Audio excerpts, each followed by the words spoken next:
Екібастұз қаласы номер 11 жалпы орта білім беретін мектептің 9 сынып оқушысы Айдабулова Анель. Сіздердің алдарыңызда сандар сыр-шертек атты зерттеу жұмысында ұсынамын. Зерттеу мақсаты сандар тарихына шолу жасап, оның санның қасиеттерін, пайда болу кезеңін және сан атауларымен келген тұрақты сөз оралымдарын зерттеу. Міндеттерін сандардың шығу тарихымен танысу, әлемдегі киелі сандардың құпиясын зерттеу.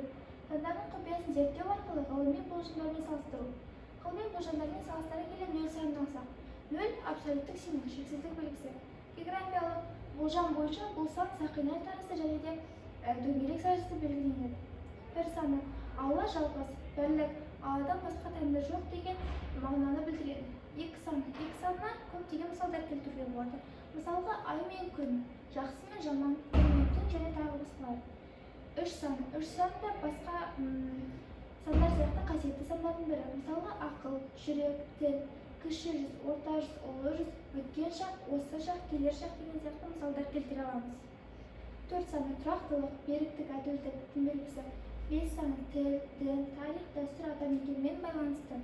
Алты саны ақыл, білім, жомарттық, әділдік, шыншылдық, кеңпейілдіктің қасиеттерімен байланысты. Жеті саны да қазақ халқының көне сандарының бірі. Мысалға оған мысал ретінде жеті ата, жеті қазына, жеті күн, жеті көк және тағы басқа мысалдар жеткізе аламыз. Сегіз саны мәңгілік символ. Тоғыз саны тоғыз періште, яғни Алла тағаланың қасында қолдап жүретін тоғыз періштелер болған. Қырық санына байланысты оның қасиетін ашатын мағыналы тіркестер көп көлемде таралған. Егер де қазақ халқынан бір мақал ретінде мысал келтіретін болса, қызды 40 үйден тыю.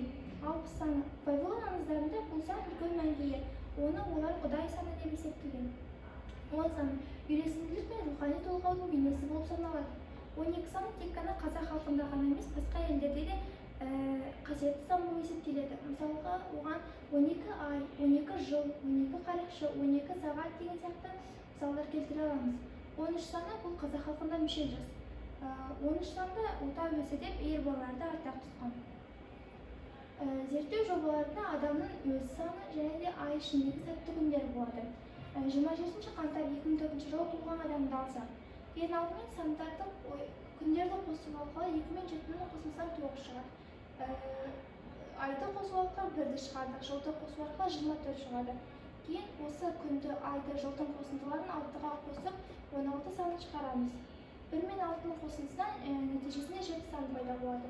7 саны адамның өз саны. Ай ішіндегі сәтті күндері 7, 16, 25 саны. 7-сі күні туылған адам өте ұяң болып келеді. Қорыта айтқанда сандар жайлы киелі ұғым бар екені баршаға аян. Олай болса, олар жайлы жорамал жасап қолға алынса, сандар сыры жайлы ғылыми еңбектер кітап болып басылып көпшілікке ұсынылса, ұлттық ерекшелігімізге байланысты қолданылатын сандық ұғымдар құпиясы мектептің тәрбие саласына арнайы енгізілсе, Қазақстан Республикасында нумерология ғылымы дамымаған, осы ғылымды біздің елімізде дамытуды қолға алса деп ұсынамын. Назарларыңызға рахмет, сау болыңыздар.